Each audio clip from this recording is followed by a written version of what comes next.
Hello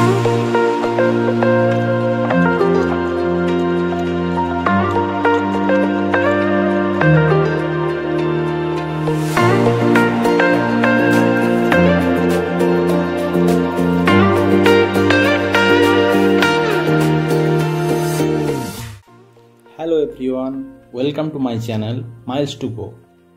Arunachal ট্যুরের part 6-এ আপনাদের স্বাগত জানাই। এখন আমরা সাঙ্গীতসার লেক থেকে রওনা দিলাম তাওয়াংয়ের উদ্দেশ্যে। তাওয়াং পৌঁছে আমরা এখন লোকাল সাইট সিইং করব। সময় বিকেল 3টে। সূর্যদেবের আর দেখা নেই, ওয়েদারও খারাপ হতে শুরু করেছে। ওপরের পাহাড়ে স্নোফল হচ্ছে, পুরো ফ্রিজিং টেম্পারেচারটা হঠাৎ করেই খুব ফল করলো।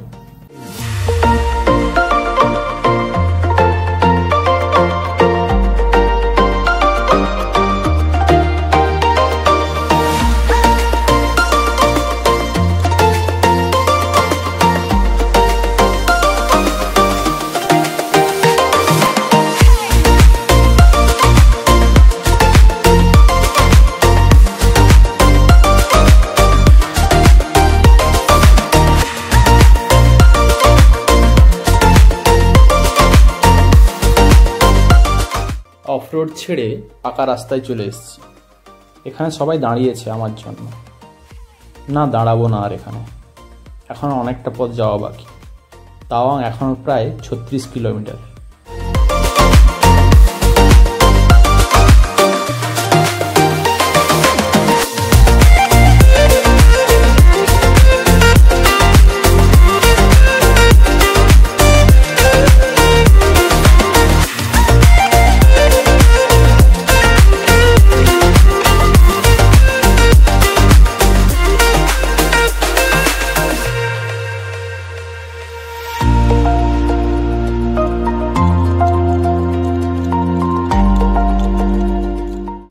এই এরিয়াগুলোতে আবার স্নোফল হয়েছে, আগের থেকে বরফ বেড়ে গেছে অনেকটাই। ডান দিকে সামনের পাহাড়টাতে এখন স্নোফল হচ্ছে। রাস্তায় স্নোফল শুরু হলে ভিজিবিলিটি আরও কমে যাবে। এমনিতেই সন্ধে নেমে এসছে মনে হচ্ছে। পাহাড়ের ওয়েদার খুবই খামখেয়ালি, কখন কি ঘটবে বলা খুবই মুশকিল। রাস্তার দুই দিক পুরো বরফে ঢেকে গেছে, ছেড়ে যাওয়ার ইচ্ছে নেই, তাও যেতে তো হবেই।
যাওয়ার সময় এখানে দাঁড়িয়েছিলাম, তখন বরফ ছিল না খুব একটা, কিন্তু এখন পুরো ভরে গেছে।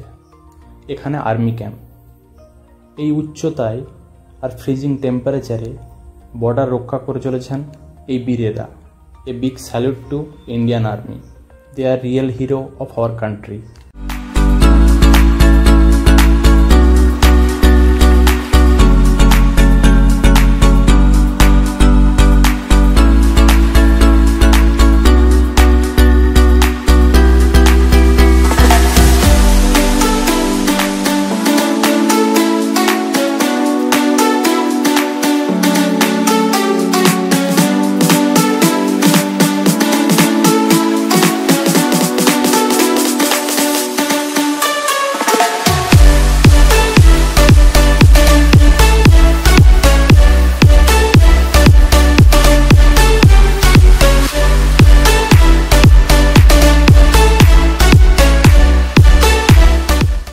সামনের পাহাড়টা দেখুন, আহা কি সুন্দর, যেন স্বর্গরাজ্যে এসে গেছি। এখানে কিছুক্ষণ আগে স্নোফল হয়েছে মনে হচ্ছে, বরফে ঢেকে গেছে পুরো এরিয়াটা। মনে হচ্ছে এখানেই থেকে যাই, চুপচাপ বসে থাকি আর উপভোগ করি পাহাড়ের এই স্নিগ্ধতা ভরা সৌন্দর্যকে।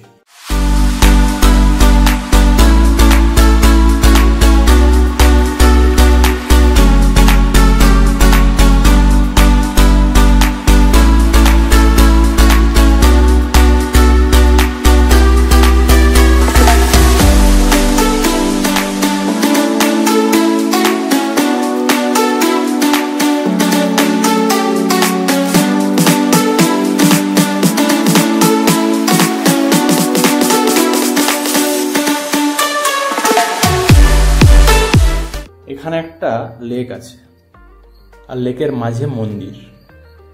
লেকের জল কিছু জায়গায় হালকা জমে গেছে, আর তার পাশে পাহাড়টা পুরো বরফের চাদরে ঢেকে গেছে। লোকালরা লেককে পুজো করে, কারণ এই উচ্চতায় জনজীবন বাঁচিয়ে রাখে এই লেকগুলি।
অনেকক্ষণ থেকে একা রাইড করছি, বাকিরা সবাই আগে চলে গেছে। একটু ডাউট হচ্ছে রুটটা নিয়ে। আসলে অনেক কানেক্টিং রোড এসে জুড়েছে এই মেন রোডের সঙ্গে। রাস্তায় কাউকে দেখতেও পাচ্ছি না।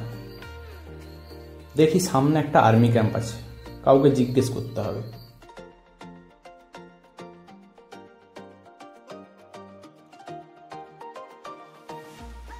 আর্মি পার্সনের কাছে কনফার্ম হলাম আমরা ঠিক রুটেই আছি, আর আমাদের একজন সামনেই যাচ্ছে। আমাদের চা টিফিনের অফার করলেন, বাট আমাদের দাঁড়ানোর উপায় নেই। ওয়েদার ভালো নেই, দাঁড়ালে এখানে আটকে যাওয়ার ভয় আছে। তাড়াতাড়ি এরিয়া থেকে বেরিয়ে যেতে হবে।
একটা বাইক দেখতে পাচ্ছি, মনে হচ্ছে ওটা সুদীপ। হ্যাঁ, সুদীপ। সামনে ওয়াই জাংশন, এখানে ভালোই স্নোফল হয়েছে, পুরো পাহাড়টা বরফে ঢেকে গেছে।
ওয়াই জাংশন পেরিয়ে এসেছি কিছুক্ষণ আগে। তাওয়াং এখনও প্রায় 17 কিলোমিটার বাকি। এখানে কিছু বাড়ি দেখতে পাচ্ছি। আমরা দুদিন ঘুরতে এসে কতই না অভিযোগ করি, আর এদের দেখুন সারা জীবন পার করে দিচ্ছে না এখানে। এই জায়গায় যেখানে আরাম ছাড়ুন, জীবনের ন্যূনতম প্রয়োজনটুকু খাবার, পানীয় জল আর বাসস্থানের সুনির্দিষ্ট ব্যবস্থা নেই। এখানে হালকা স্নোফল হচ্ছে। সামনের পাহাড়টা দেখুন, পুরো সাদা হয়ে গেছে।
সূর্যাস্তের সময় সূর্যি মামা বরফে ঢাকা পাহাড় আর মেঘের মধ্যে লুকোচুরি খেলছে।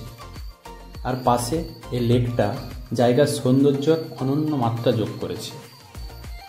বুমলা যাওয়ার সময় এতটা বরফ ছিল না এখানে। এখন বাম দিকের পাহাড়েও বরফ পড়েছে। খুব সুন্দর লাগছে জায়গাটা।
যাওয়ার সময় এখানে দাঁড়িয়েছিলাম। সোনালি রোদের ছটা আর মেঘের খেলায় মেতে উঠেছে এই পাহাড়। কি সুন্দরই না এই পাহাড়, এর কাছে সব কিছুই ফিকে। নিচে তাওয়াং ভ্যালিটা খুব সুন্দর দেখাচ্ছে।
তাওয়াং চলে এসেছি। ওই নিচে তাওয়াং শহরটা দেখা যাচ্ছে। এখন আমরা যাব জাইন বৌদ্ধ স্ট্যাচু, তারপর Tawang monastery. Tawang war memorial যাওয়ার প্ল্যান ছিল, বাট এখন লেট হয়ে গেছে, আর হবে না মনে হচ্ছে।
আমরা পৌঁছে গেছি, বাকিরা আগেই এসে পৌঁছেছে।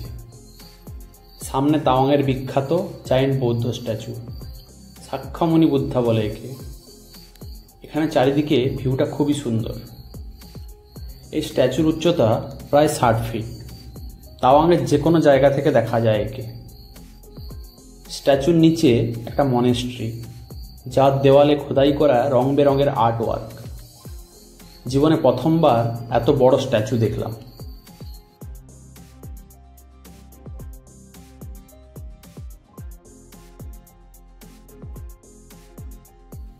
পাশে আরো অনেকগুলো ছোট ছোট স্ট্যাচুও আছে, আর তাতে আছে প্রেয়ার হুইল। এখান থেকে পুরো তাওয়াং শহরটা দেখা যাচ্ছে। ওই সামনে তাওয়াং মনেস্ট্রি।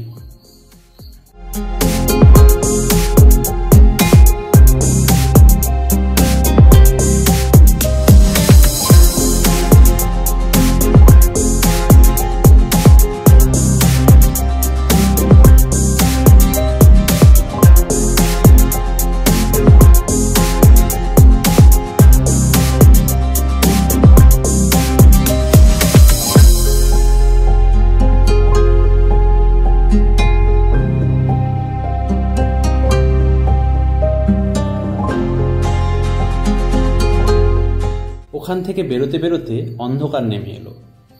চলে এলাম তাওয়াংয়ের লোকাল বাজারে। কিছু লোকাল খাবার ট্রাই করলাম। সন্ধে হয়ে গেছে, এখন আর কোথাও যাওয়ার উপায় নেই, তাই রওনা দিলাম হোটেলের দিকে। আজ এই পর্যন্ত, আবার দেখা হচ্ছে পরের এপিসোডে নতুন অ্যাডভেঞ্চার ভিডিও নিয়ে। Till then, stay happy, stay safe. Bye bye everyone. আমার ভিডিও যদি আপনাদের ভালো লেগে থাকে তাহলে please like, share the video, and don't forget to subscribe to my channel Miles to Go.